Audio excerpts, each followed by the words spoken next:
This is the Voice of Early Childhood podcast.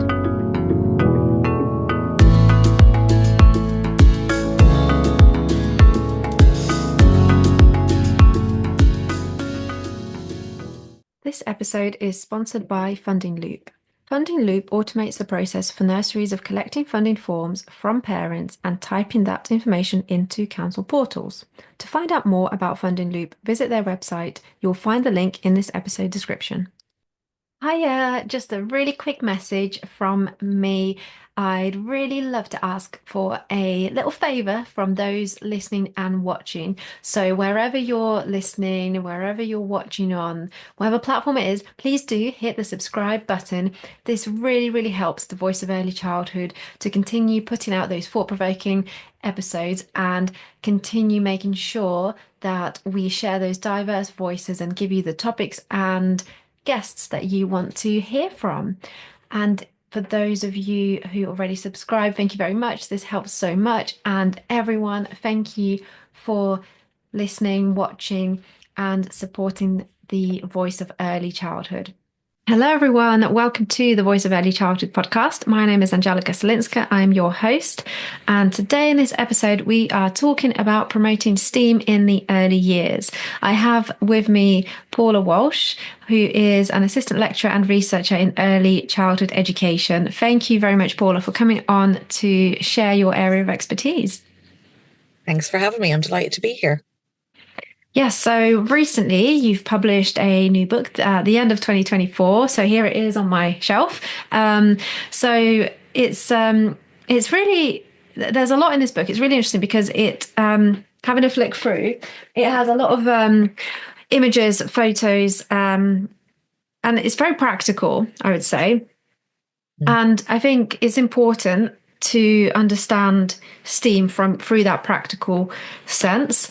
And we hear a lot of the word STEM, I guess. So in unpicking STEAM, I guess it's important to probably start off with STEM. So would you like to tell us, especially for those who may not be so familiar with STEM or STEAM, what is this? Okay, great question. And yeah, and actually, if you look at the book, I think that's exactly where I start too in the book, because you're right in saying that the majority of people have probably heard of STEM, but may not necessarily think of STEAM or know what STEAM is when they're just presented with the term on its own. So if we go back, STEM is science, technology, engineering, science, technology, engineering, and maths. Really, STEAM is just adding an A in there for the arts. So the term STEM sort of goes back around the 90s when there was sort of a realization that, hold on a second, these areas, science, technology, engineering, and maths, they don't exist in a bubble by themselves. You know, for example, an engineer doesn't go to college, do an engineering degree and only learn about engineering. There's elements of maths there, there's calculations, there's, angles, there's weight-bearing loads if they're designing something, they have to have an understanding of certain scientific concepts, like, how the weather might affect whatever if they're designing a bridge, for example, or a building, depending on where in the world they're located. And also things like, just if it's a building or a bridge, gravity, like how do you stop something falling down, so there's lots there. And that's just in terms of engineering as an example. Also, you might find, just sticking with that example, if you're doing an engineering course, you're going to have to use some kind of software on a computer, to maybe computer-aided design software to design. Now it's not done with a pencil and a paper and a big ruler and a set square anymore. So you might be designing something on the computer, doing all the calculations. You might print off a prototype 3D model. So you have technology there. So the point being that there was a realization, and I'm only using the engineering as an example, that these different areas of whether it's education or of, different areas, lines of work and careers didn't exist in a bubble or in a silo by themselves. They drew upon knowledge from other things. So that sort of made people stop and think back in the 90s, and they termed the STEM as an approach to learning or an approach to doing things. That's what we'd call transdisciplinary. So it's pulling from different things. So the engineer pulling from science, technology, and maths to be an engineer and to carry out their engineering tasks and solve their engineering problems. And I suppose, in terms of science, even if you think of someone in a laboratory, they're having to measure amounts and quantities of things. So there's maths there as well as science. They might be using technology. It could be a weighing scales or something like that, and different tools, pipettes or, microscopes. So again, it's not just about knowing the science. They were drawing on different areas, different disciplines. So that's where STEM came from. And then STEAM is not something different. It's just sort of the next iteration and evolution of that over time.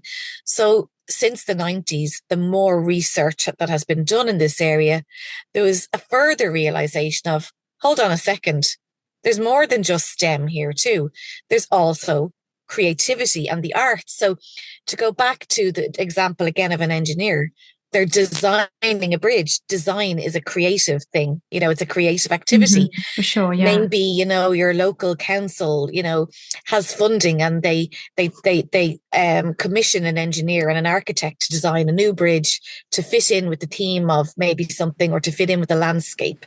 So there's creativity, there's artistic stuff, there's imagination, there's the arts there as part of that. So even, another interesting thing then to think about in terms of STEAM, it's not just about the engineer using creativity.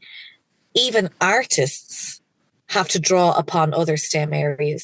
So if you have like an artist who is painting a picture, standing on the side of a lovely riverbank, looking at a beautiful landscape over the countryside, they're having to sort of scale things down from full life to fit onto their canvas, or they're having to translate a 3D image that they're seeing with their eyes into sort of onto this 2D thing, a canvas. They're having to, so that's sort of maths concepts there, really. They're using their tools of their trade, which are maybe, if it's a sculptor, they've got certain tools, or paintbrushes for a painter, and tools are actually a form of technology. So there's a technology there.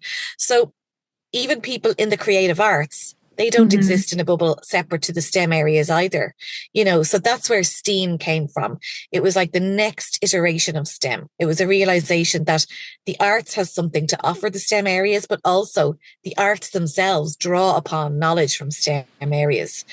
So further expanding that transdisciplinary approach.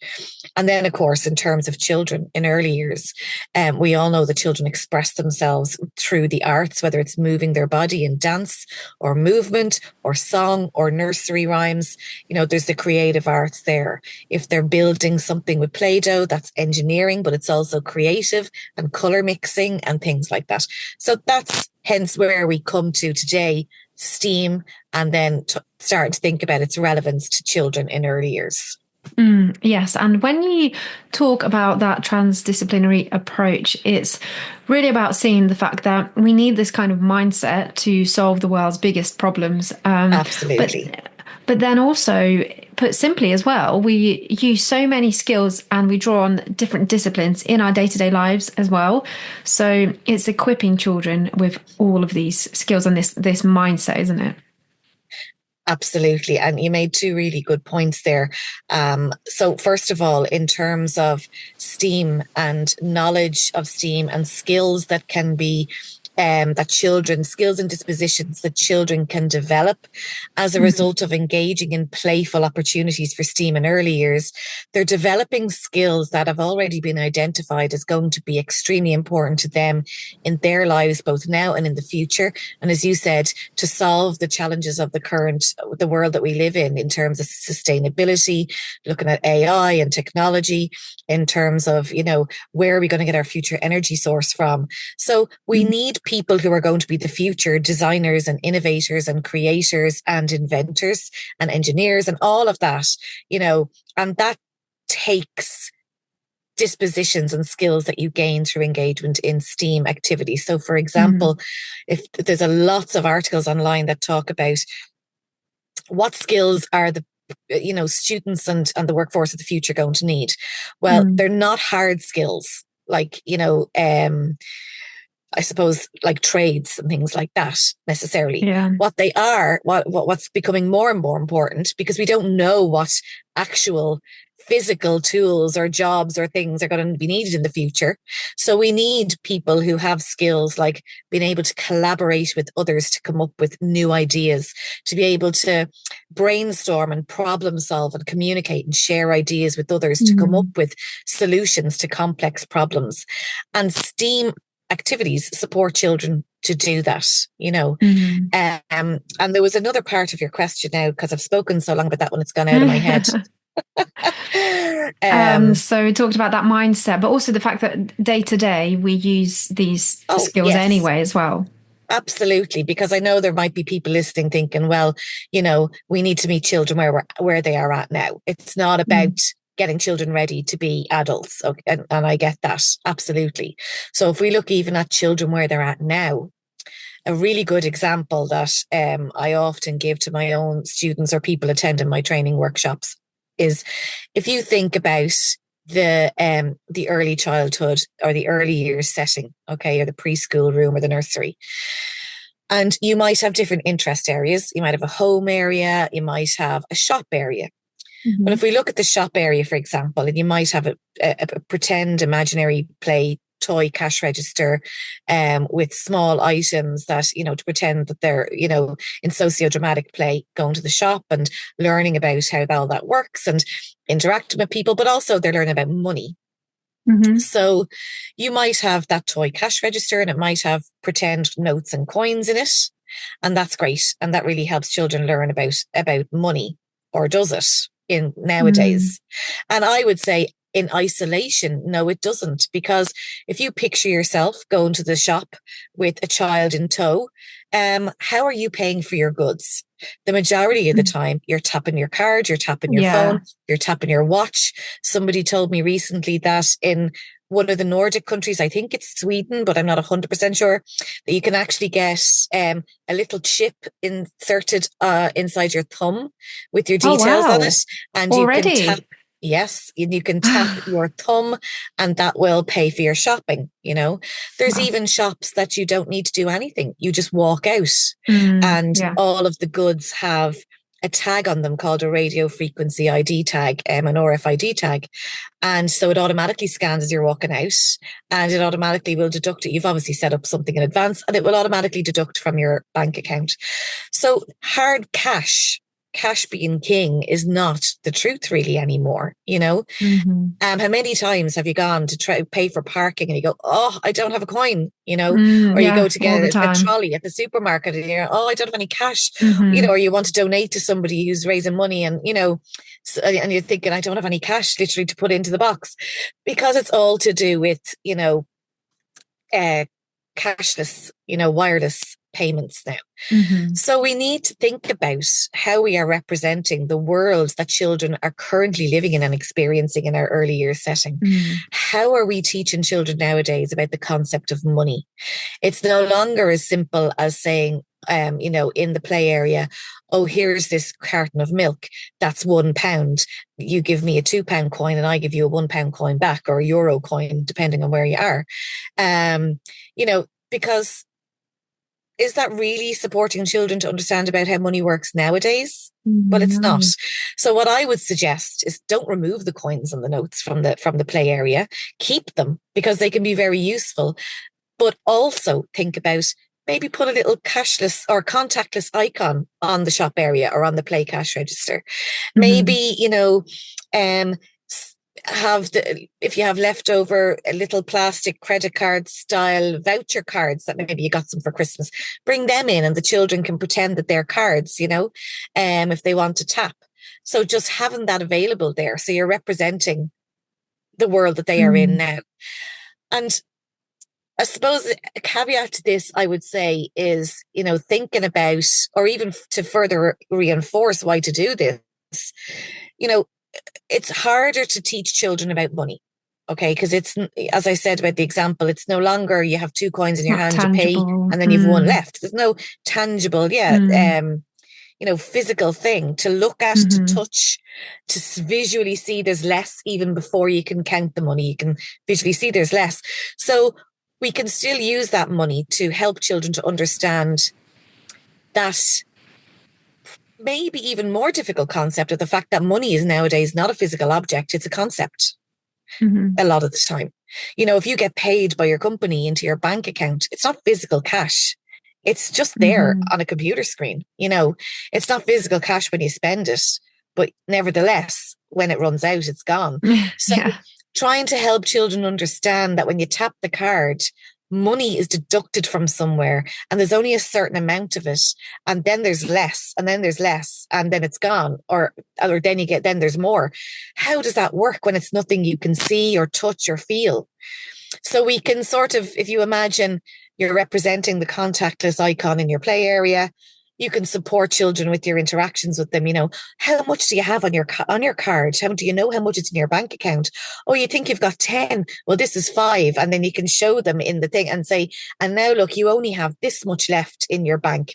They're not going to fully understand straight away, but we're still representing the real world. We're reinforcing those those lessons, and just, you know, in time, like everything else, they'll make those connections, you know, but it's not as easy to make them as it would have been for us, you know, when we were younger. Yes. So we need to think about representing the world as children are meeting it now as 21st century citizens, you know, because a lot of children, even young children, are getting paid their pocket money on Revolut, for example. I heard a funny story from an educator a while ago, and she told me, you know, her grandson, she brought him to the shop or wherever, and he had money, say £10, and he said, "Nanny, will you put this on my Revolut?" And she said, "Yeah, absolutely, no problem." So he knew he had money to spend on his card.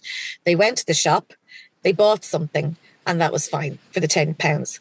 And the next day, he came to her house and he said, "Nanny, you need to give me my £10 now." And she said, "No, you spent your £10. No, I gave you my £10, my £10 note. Like, you need to give it back to me now." So he understood handing her the money meant he could spend something on his card, but then that further connection of the money is gone now, because he couldn't associate the physical card and the physical cash with the spend that he couldn't see, you know? So that's just one example of how we need to represent the real world, and how STEAM, you know, can help us. STEAM activities can help us to do that. And a really important example that you bring about money, and understanding that money does run out, you know, and it's, I guess, that concept of money early on, and how it works, how economy works, you know, and on all these things. It seems like some people might think, especially if they don't work in early childhood, that this is far too complicated for children. They won't understand this, and we don't need to be talking to them about these complex topics. But actually, we're not doing them any justice by thinking, "Oh, you're too young, you're too little, you don't understand." It's all about giving them this information, and a lot of people say children are like sponges. They do take it all in, and they process things, and then they're able to make connections in the future. Like you said, they won't get it straight away, but what reinforces that knowledge is that repetition, and then in future being able to link something to something you've already experienced or heard. And it makes me think that practitioners, early childhood educators, they are often perhaps doing these things with children anyway, so experiences that are linked to STEAM. But they may not know that that is actually STEAM. So why is it important? I mean, you've talked about why STEAM is important, but why is it important for the educators to know that this is STEAM and this is what we're doing with the children right now?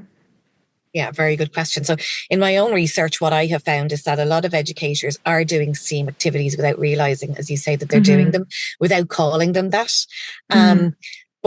And that's very important, because a key barrier to educators bringing new practices like STEAM into their practice is if whether or not they think they know about it or understand it, or they believe it's relevant, or they believe that they can do it. So what I would say to educators is, first of all, You do not need to be an expert in science, technology, engineering, the arts, or maths to bring STEAM into your practice. There's everyday examples of how STEAM is present in the everyday world. We're talking to each other using technology, using wireless technology. My image and my voice, it's a bit like, Mike TV in Charlie and the Chocolate Factory. My image and my voice are just, floating above us across from Ireland to the UK, magically. So STEAM is everywhere. And it's not just about technology, but that's just one example. But I think the first thing for educators is to stop and just understand that you do not have to be an expert. And also that STEAM activities can be very easily incorporated into what you're doing now and what you're doing already, or can just about enhancing even activities you're doing already. So I'll give you an example.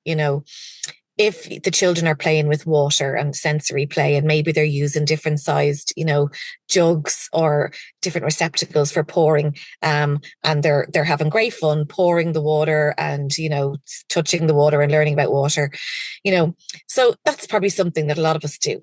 So what you can do even to support STEAM, it doesn't mean you have to be thinking up some complex STEAM activity or have, this is going to be STEAM time now. But it could be as simple as thinking, how can I introduce some more STEAM focused language into this activity? Okay. So maybe with your interactions with the children, you can just start to be a bit more aware and think, even questions like, which one of these holds more? Which one of these holds less? That's STEAM language right there. Okay. Because it's the language of maths, early maths and early numeracy. Okay. And you might say, well, that's just maths. So how is it STEAM if it's only maths? Because to be a STEAM activity, it has to have 2 or more of the STEAM areas present. It doesn't have to have them all covered. Okay. So what I would say to you is this is where the technology comes in. And this is another misconception. The technology doesn't have to mean digital or screens or anything like that. Okay. Technology is a tool. So the tool that they're using in that instance are the jugs and the measuring cups that they are. So that is a STEAM activity. And then you can introduce STEAM language, which one has more, which one has less, which one is heavier, So just touching back on the technology thing, actually, if you like, because that is also a huge barrier. I mentioned the jugs being technology, and if you go back through time to history, right, in the Stone Age when people lived in caves, right? One day somebody said when they were out hunting, okay, and they were putting their life in danger. One day somebody thought there must be an easier way to do this, and over time, what happened was somebody started chipping away on the side of a stone, realized it was sharp, put it onto the end of a stick, and then they had a spear. And now they have created a new technology. They have made a new invention. They have innovated something human-made, to make their life easier and make, their gathering food and hunting safer. That is a technology. A pen is a technology. A paintbrush is a technology. A scissors is a technology. Anything that human beings have innovated to make something else easier is a technology. So we need to stop thinking that technology equals digital and equals screens. And obviously we don't want to be increasing the screen time unnecessarily. And there's, some people can bring in lots of fun educational screen, and digital things, but it doesn't have to be digital at all. So you could just think about going back to the children playing with the water, and the technology is the jugs that they're using. But you might think maybe there's some more interesting tools, or maybe slightly more complex tools that I could bring in here as a technology, maybe like a tweezers or little tea strainers.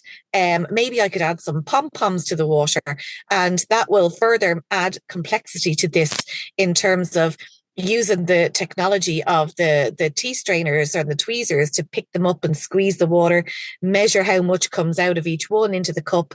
So there's more technology, more maths, and even more science. So that's a STEAM activity. So it's just thinking about broadening our mind to what technology is, thinking about introducing more STEAM language and STEAM words, such as, that more, less, at a very in a very simple way, higher or lower, under, over, around. They're all STEAM language, let's test this out. Let's experiment. It's all STEAM language. And that you could introduce you can broaden children's mind so much to different things just through the use of the language in the interactions without buying another single resource. But also there's loads of things, loads of STEAM opportunities through the resources that we already have. Another example might be, I mentioned Play-Doh earlier on. Okay. So a very simple idea for that. If the children are using Play-Doh, let them make the Play-Doh themselves. Have it out on a tough tray or a table. If the weather permits, have it in the outdoors if you're worried about the big mess on the floor. Give them all of the flour, the oil, the food coloring. You could print out maybe a visual recipe for them. Following a recipe is actually pre-coding skills. It's following particular steps to get a particular result. So you could print out a very simple visual recipe, like 2 cups, picture of 2 cups, a picture of the bag of flour, a picture of 1 cup, a picture of the oil, whatever. I can't think of the exact ratio, so forgive me if I'm wrong. Put that on the table with the bags of flour and the oil and everything, and let them try and make it. And if they make a mess, and if it's too wet or if it's too dry, well, that's all part of a STEAM activity. It's problem solving, trying to fix their problem, trying to think critically about, how this is working or not working. What do we need to add more of or less of, or how can we do this differently? And I mean, you could get so much more time and learning and play and fun out of that. And they haven't even begun to play with the Play-Doh yet. So that's very much science and technology in terms of pre-coding, in terms of any kind of following a recipe, whether it's making Play-Doh or whether it's baking. That is a science in itself.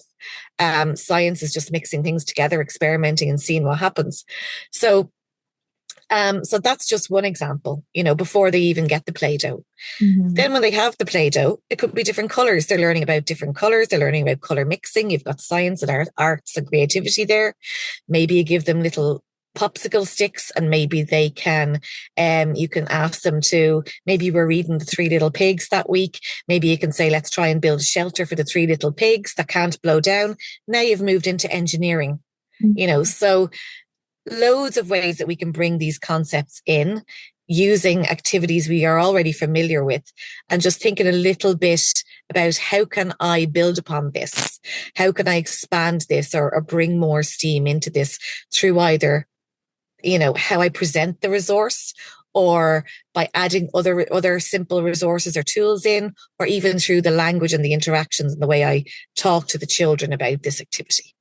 And it's all really about extending the children's learning and development and knowledge, isn't it? That's kind of what it comes down to. It's not about thinking, are you really passionate about STEAM? Are you very mathematical or scientific? Is that your passion? Well, it's not really about that. It's about, how can we develop the children's skills, learning and understanding further, like you said at the beginning, to prepare them to be 21st century citizens, but also to support them now as well. It's not just, they are currently 21st century citizens. It's not all about the future. It's about them now. No, it's not. And just to pick up on something there as well, which is really important, there's lots of research out there talking about the lack of girls in STEM careers. And there's a lot, I'm sure it's the same in the UK, but I know here there's lots of different initiatives that they present to students in secondary school, like teenagers, to try and promote girls into STEM. But if you look at the research, children around the age of 2 are already starting to form an idea of of normative gender roles in society and their ideas of that. And by 5, there's research showing that girls are already associating maths and associating being clever and intelligent with boys as opposed to girls. So we need to be getting in here with presenting these opportunities to children at a younger age than we are.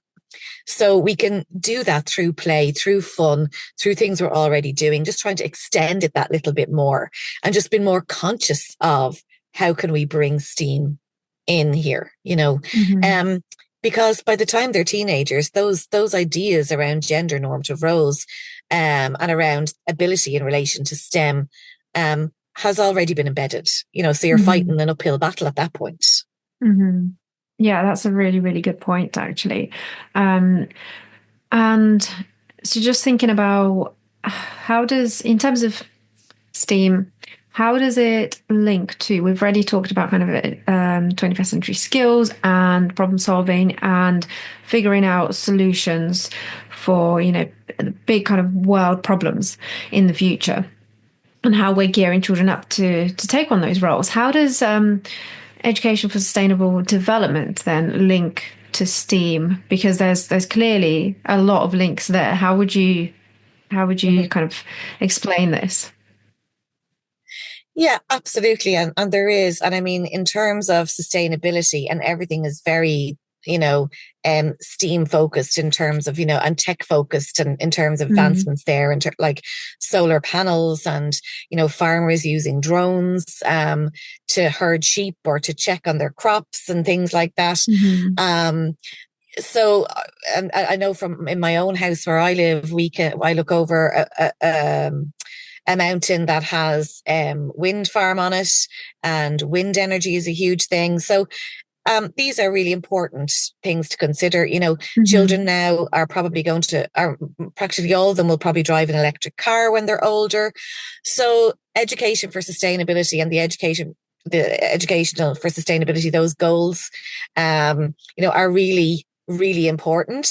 And I suppose there was a thing called the Tashkent Declaration, which came out to do with the Hmm. educational goals for sustainability, and UNESCO and all of that. And what they spoke about is in terms of improving quality in early childhood education, and that's where STEAM can come into that, to support children to learn about sustainable development, or to be aware and conscious of that. So, for example, it could be that maybe we put a rain butt, or a water butt, a container for collecting the Hmm. rain in our outdoor area. And maybe then we can have children, we can say, let's check, see how much rain there is, how much water there is. Or we could, and then we can use that with their watering cans to water our vegetable garden or whatever. Maybe we can, if we don't have one, and even if you don't have a big outdoor area, even just in pots, you could plant some very simple to grow vegetables. Potatoes are easy to grow, carrots, tomatoes, strawberries, those kinds of things, and Hmm. have sort of a semester long, or um, learning experience, where they start out by weeding the area if it's been used before. Children love to do that. You're helping them to care for the environment, understand that they need to take the weeds out. Maybe they're identifying earthworms in the soil. We can talk about how they're really good to give air into the soil so that the vegetables can grow. Then we can plant the seeds. Then we can look after them, water them with our water from that we've collected from the rain, water the plants and the vegetables, watch them grow. Children Hmm. are researching, then they're observing, they're researching, and they're being little scientists. And then we can go out and check on them periodically. We can continue to weed. We can look at the bees when they start to come out and talk about pollinating. So all of that is really important. Maybe then they get interested in the bees. Maybe we know somebody who happens to own bees and make honey. I know I do. Or maybe we just get a jar of honey from the supermarket and bring it in, talk about how the bees made it. Let's taste it, you know. Um, so we can, it's just by developing in them. It's not like we're sitting down to say to children, right, children, now we need to talk about STEAM, and I need you to learn how to code, and I need you to know how you're going to solve, the world, the environment crisis or whatever. It's not that.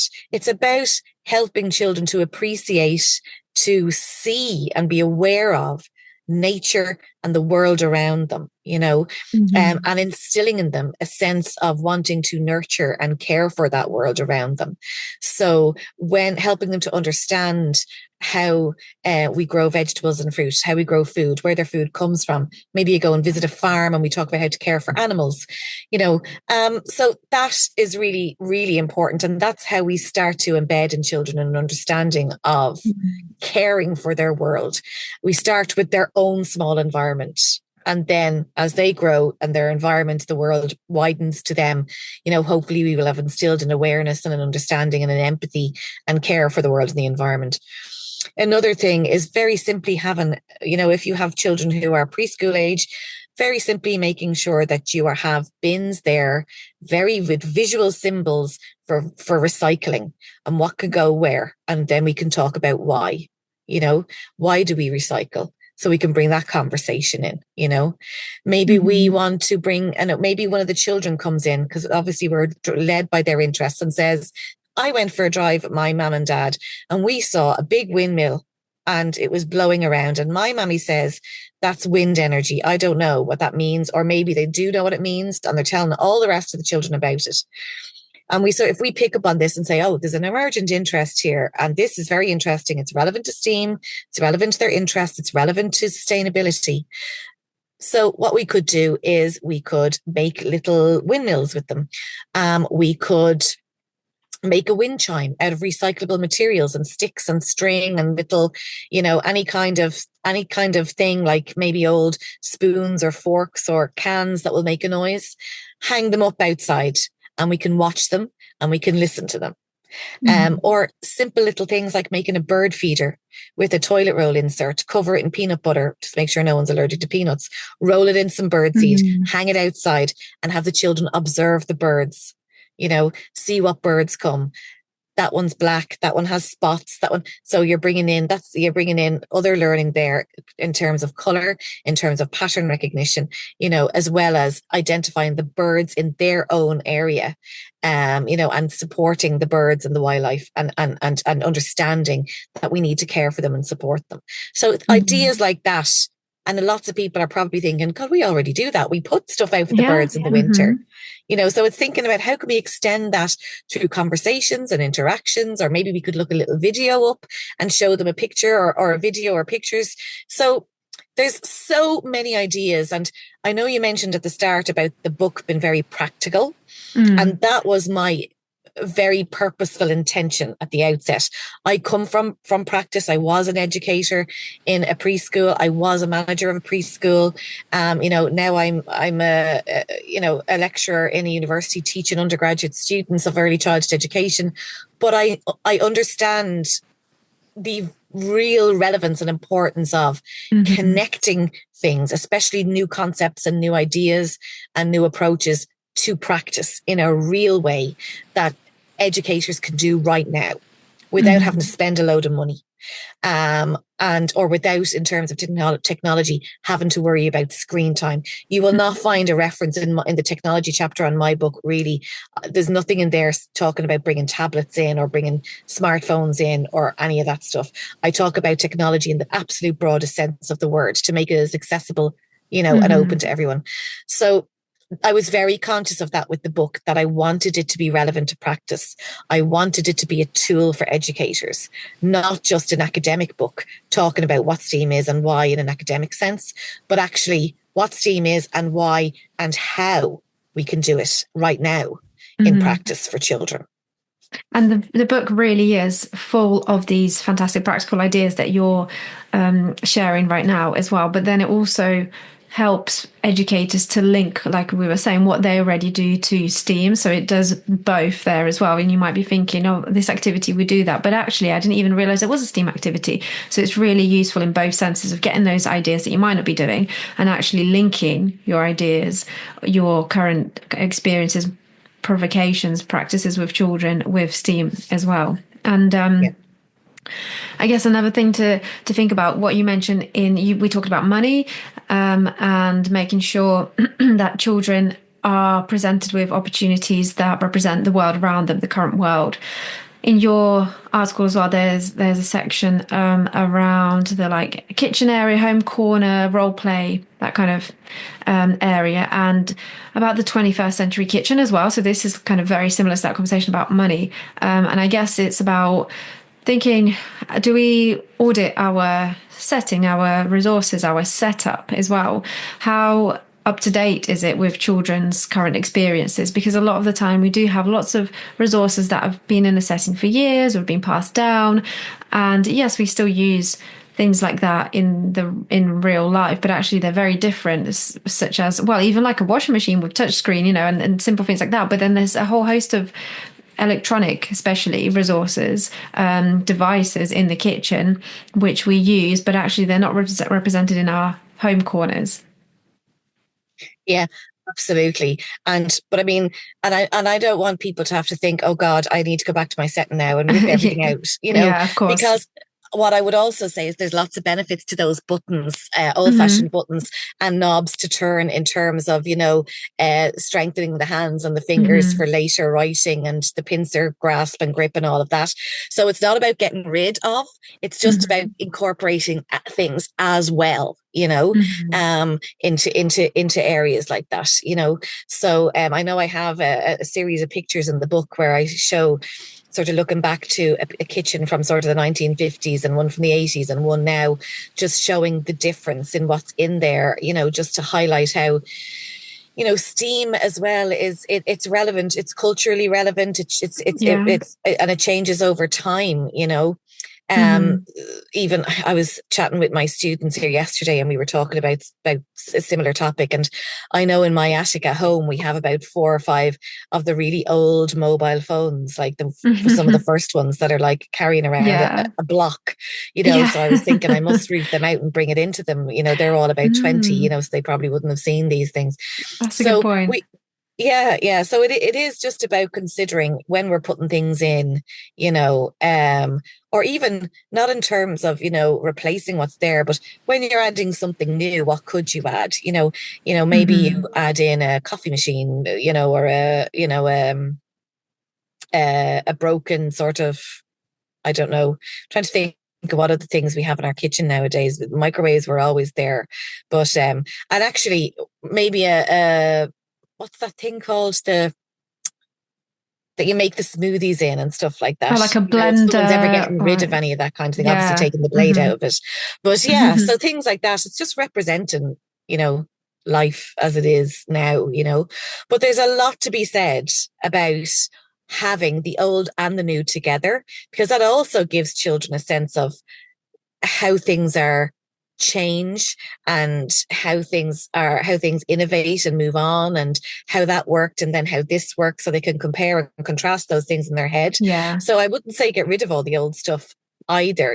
Children, any child I've ever showed an old rotary telephone where you had to put your finger in the hole and dial around, and literally pick up the handset, Yeah. are fascinated, by that. So another really simple activity that I have brought in to workshops with educators is, I went to a charity shop and I Hmm. found there, I think I spent a fiver, 3 old phones. Okay, so one, I couldn't get a rotary one, unfortunately, but I got like a button press phone, a big Yeah. rectangle with buttons, and then sort of a more slimline one, that had the buttons on the handset on the inside of it, but Hmm. still an old style phone that you pick up, Hmm. and another similar one. So 3 very fairly old 80s and 90s style house phones as such, with the wires. And then, so if you can imagine having them, and then having if you have some non-working mobile phones, say, or even toy ones, and children exploring them and talking about why one needs a cord and it needs a cable, why one doesn't. Where does the voice go if it's not going down the cable? And they don't have to get it right, but you're getting them to think critically about that, not just take it for granted that that happens. So that they're exercising their brain. They're thinking about, how could that possibly happen? And instead of us telling them, another great way that we can bring STEAM in is open-ended questions. What do you think? How do you think that happened? Hmm. And just letting them come up with whatever wacky idea. And then we can say, well, that's a really good idea, but actually, I think it might have happened this way or that way. Or another important thing is, if you don't know, well, then introduce some more STEAM language and say to the children, let's go and research this together. Let's be, detectives, or let's be, scientists and researchers. So let's go and see, can we find out more? It's okay if we don't know. But just with that Hmm. activity with the different styles of phones. And then what you could also do then is, I went to the hardware shop and I got some sort of long tubing, flexible tubing and a couple of plastic funnels of different sizes and challenge them to make their own telephone. See, can Hmm. they? So they're seeing the progression and how things evolve and how technology and engineering and science, without even realizing it. We don't have to Yeah. tell them, Mm. I'm teaching you about the engineering and the process Yeah. of telephones evolving, but they're doing it, And they're and they're learning. seeing it and they're absorbing it. Yeah, and they're learning history right there as well, aren't they? Without us saying, this Yeah. is a history lesson, or we're going to sit down and look at how things were in the past and things like that.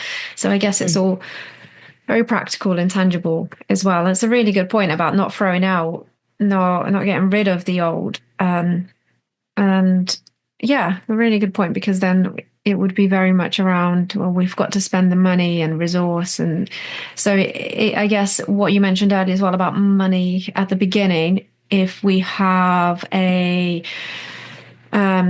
till kind of system, an old fashioned till with pennies, then you said to also add a sign of like the contactless sign. So you can always just print that out, draw it on. So that's the kind of thing that you're Yeah, talking about just as get well. a You can add Sharpie things out and like draw it that. on. Yeah, absolutely. Yeah. It doesn't have to be an expensive. Get an old shoebox or Hmm.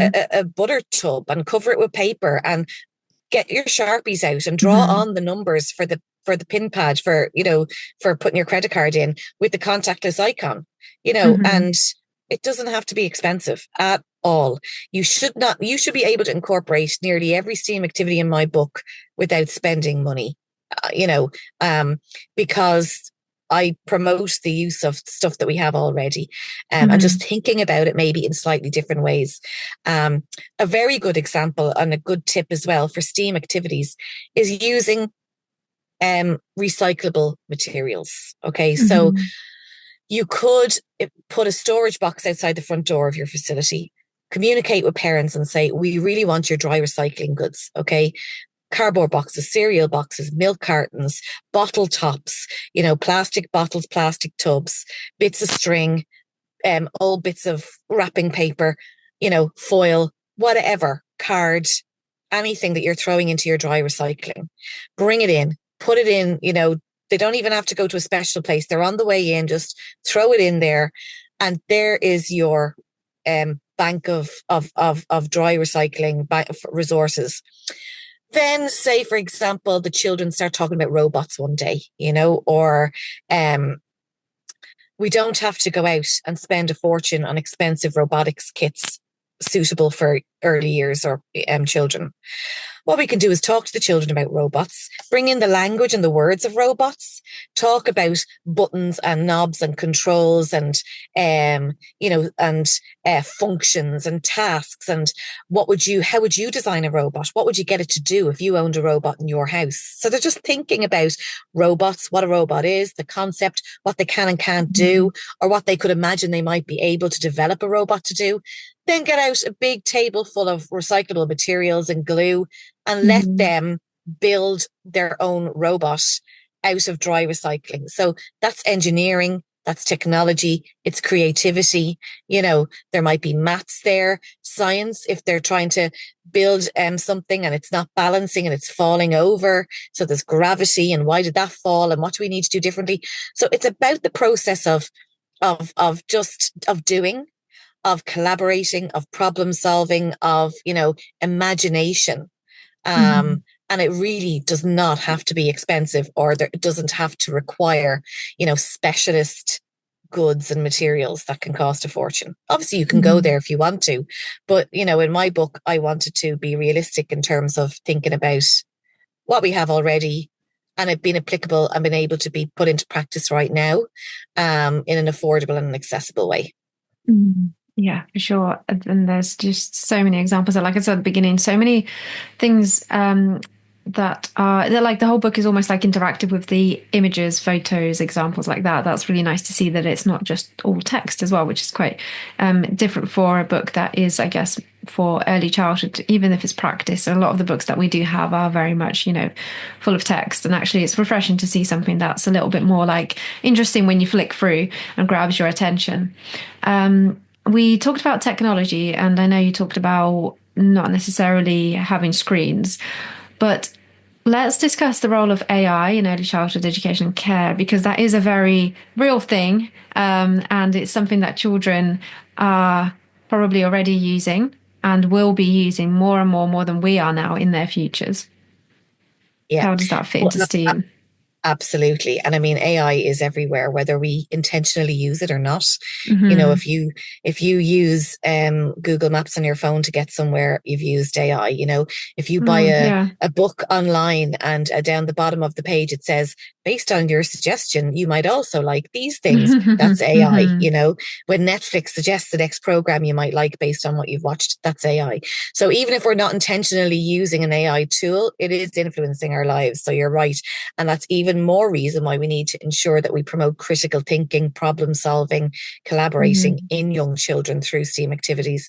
But just going back to the role of AI, I mean, in terms of I mean, I can see it in early years classroom, you know, maybe using Alexa or something like that for, you know, playing music or Hmm. asking it questions and getting, you know, answers that you could say, for example, if the children don't are interested in dinosaurs and you don't know the name of whatever, and you could ask Alexa and get information Hmm. that way, right?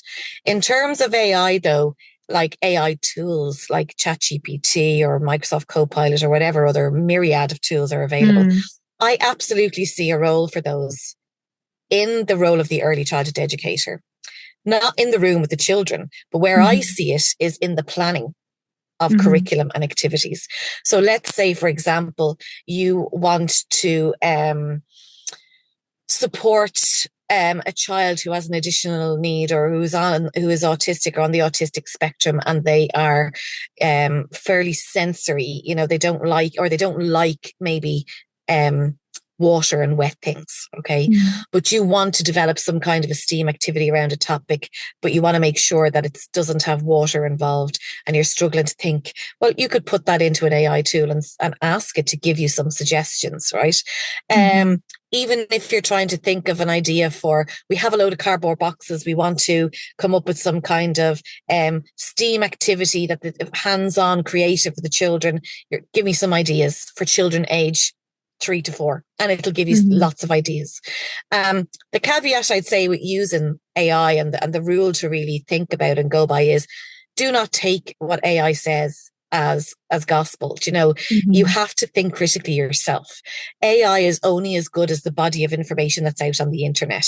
So where Yeah. AI gets the answers from is not this limitless pool of knowledge. It's from what people and human beings have already put onto the internet. And AI Hmm. is pulling options and various answers together from information that people have put up there. So you need to put your critical hat on when you're reading what it throws back at you. But Hmm. it can be really useful for giving you starting you off on something. So let's say you want to send a letter out to parents about your upcoming parents' evening or something. You can ask AI to draft a letter for you or to draft a newsletter for parents, explaining a certain thing. Or you want to explain a certain new policy, you can ask AI, please put this policy into simple terms and structure a parent's letter around it. And it'll throw you up a draft. You still need to proofread it and tailor it to your setting and make sure that it doesn't say anything that you don't want it to say, or it says things correctly, or if it's left something out you want to add. But it can give you a really good start for things. Hmm. You know? Say you need to have a difficult discussion with a parent about something. You can ask AI to draft up an initial letter. Like the key as well with AI is the prompt you put in. So what you ask it is what you get out of it is only as good as what you ask it. Mm. So be Yeah. very specific in what you are asking it. So if you're looking for, say, for example, you want to introduce, I'm trying to think of a holiday coming up. So in Ireland, we have our national holiday, St. Patrick's Day, coming up in March, right? So let's Hmm. say I'm trying to think of more ways to bring in STEAM. It doesn't have to be STEAM though. It could be anything. Hmm. And I might say, maybe I'm working in a room with children who are 1.5 to 2.5 years old. I could put into AI, um, please suggest some hands-on STEAM activities focused on the theme of St. Patrick's Day, which are suitable for children aged between 1.5 and 2.5, or 2.5 and 3.5, using affordable resources or using recycled materials, or which also promote, or which are fully inclusive, whatever. And it will throw you back some ideas. So there's certainly a role in terms of activity ideas, curriculum planning, and also in terms of the administrative functions around newsletters and letters and stuff like that. I'm not sure about using in with the children. I just don't. I don't really see that right now. But certainly, I think it can inform our development of curriculum, because it can just give us an idea sometimes that we mightn't have thought of ourselves, or if we're struggling to think of an idea. Maybe you have a family from a different cultural background and you want to incorporate some ideas around that, or get some more knowledge around their culture, their identity, or maybe some important, celebrations, and how you can bring them in an inclusive way for all the children. So it can give you some great ideas then, and a place to start. Or like that, if the children are coming up with emergent interests and topics you know nothing about, well, instead of saying, "Oh, I don't know nothing about that, so I'll just pretend I didn't hear that emergent interest," you could use AI and say, "I really want some ideas around introducing dinosaurs, but I want it to be an activity that we can do in the outdoors." And it'll throw you back. It might throw you back an idea for, hiding the toy dinosaurs outside in a treasure hunt or something. It can just give you ideas on things that you are maybe not your on within your skill set right now, and it can, or your knowledge base, and it can help to give you some ideas you mightn't have thought of yourself. So I do definitely see a role, for the educator. Yes, you've brought up some really good points there. I think those last few points you were talking about, those, ideas, it's important to also be able to kind of see it as like that. It's not replacing the educator, it's definitely a tool to support you. No. And using it as I guess like almost like what do we say in research a lot of the time, like a critical friend. So to communicate with and to say, well, actually this activity needs to be like X, Y, and Z, and I'm not sure about this. How can we make it more like this? And throwing things back and almost challenging it and saying, but can you do this? And this is too simplistic. This doesn't link here, but this won't work for my children that are this. Or, this is too kind of shallow for an activity. What about them learning these skills? So really having that conversation, like you said, and being critical as well, and proofreading everything. It's all your own work. It really is almost like Googling it, and instead of going to one individual website, you've got that collection there straight away. So exactly what it is. That's exactly what it is. It's like all of the different search engines, but in one place. Because all it is drawing upon what's up on the internet already, what's out there already. So instead of Googling a million things, you ask a very specific question. It goes off and Googles a million places and comes back to you. Essentially, that's what it is. But it's been, as you said, having that back and forth, and even say you've already drafted a letter. You don't have to get it to do things. Say you've drafted a letter and you want it proofread. Check it for grammar or whatever. Or putting something in and saying, is this meeting you could even upload a link to your early years framework and say, is this meeting whatever? And get it to critique something for you or compare it to something, and it might challenge pick you up something that you've missed, or or like that. You could say, I drafted this letter, I'm trying to discuss this difficult topic with the parent. Can you suggest any way this could be improved, or whatever,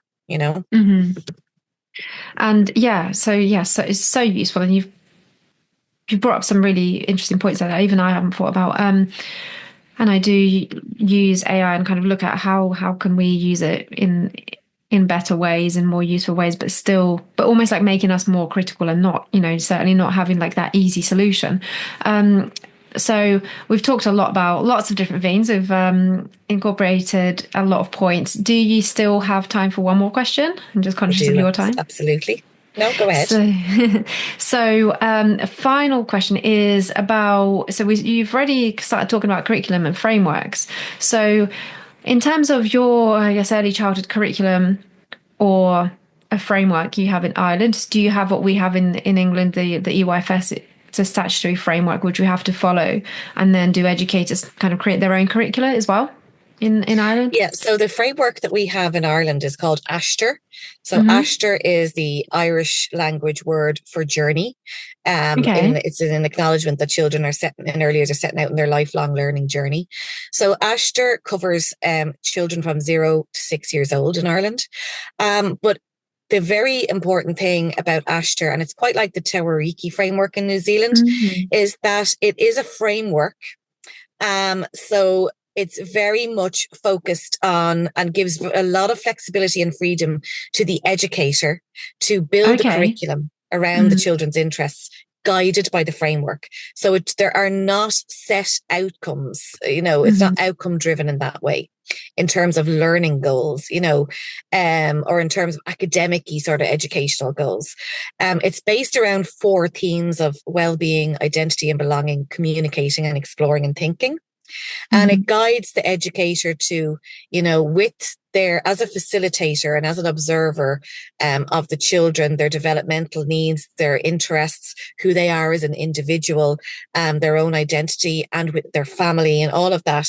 So with a holistic view of the child, Mm-hmm. to develop activities and a curriculum that promotes their learning and development in a way that's relevant and meaningful to them and as an individual.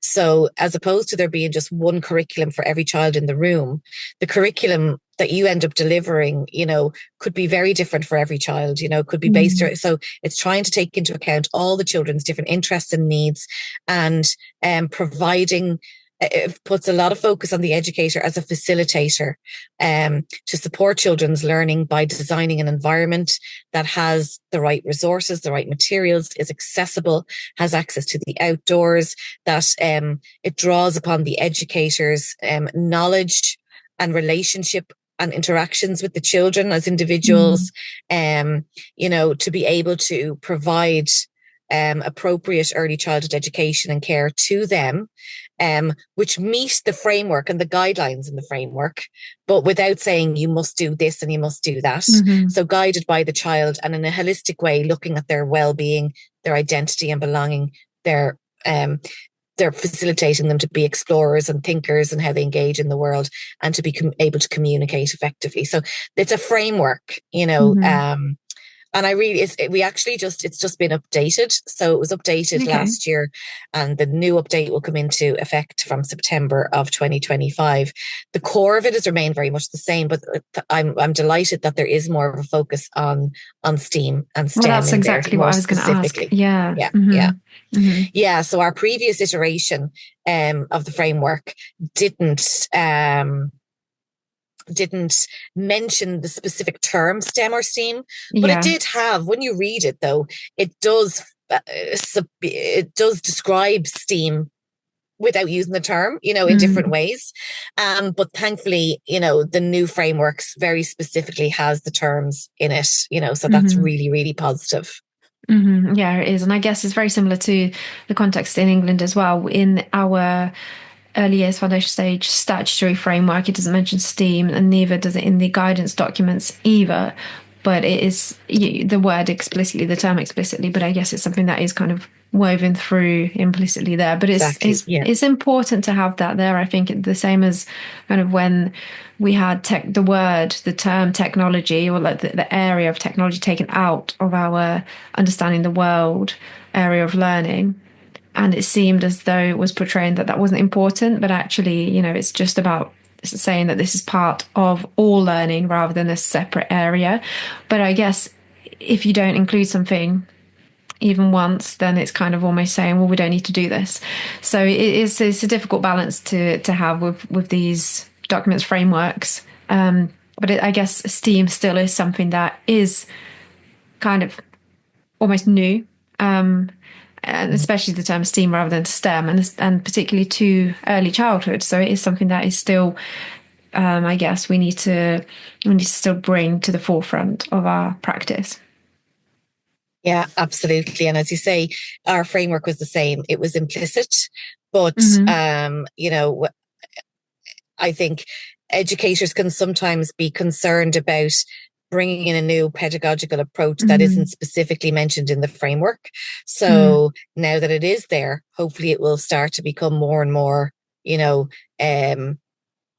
incorporated intentionally, and yes. that's again what's important too with bringing in STEAM into what you're doing already through either simple adjustments or simple additions to Mm, with those affordable and accessible materials, or adding in STEAM language and STEAM words. You're just, it's about going and looking at what you're doing now and just being a little bit more intentional about where is the mm. STEAM, how can I bring in the STEAM. That's a really good point. I'm going to note that down, being more intentional, yeah, about bringing in STEAM. Okay, brilliant. Thank you. I think that's probably a good place to wrap it all up in. Thank you for sharing your area of expertise and insight into your book and all of these ideas, these snippets that you've started to give us. We can, for everyone who's listening, you can read them fully in the book. So all our listeners and viewers, you'll find Paula's article and a link to her book on the Voice of Early Childhood website. And yeah, thank you very much, Paula, for sharing your work and area of expertise. And thank you very much for having me. I've really enjoyed it.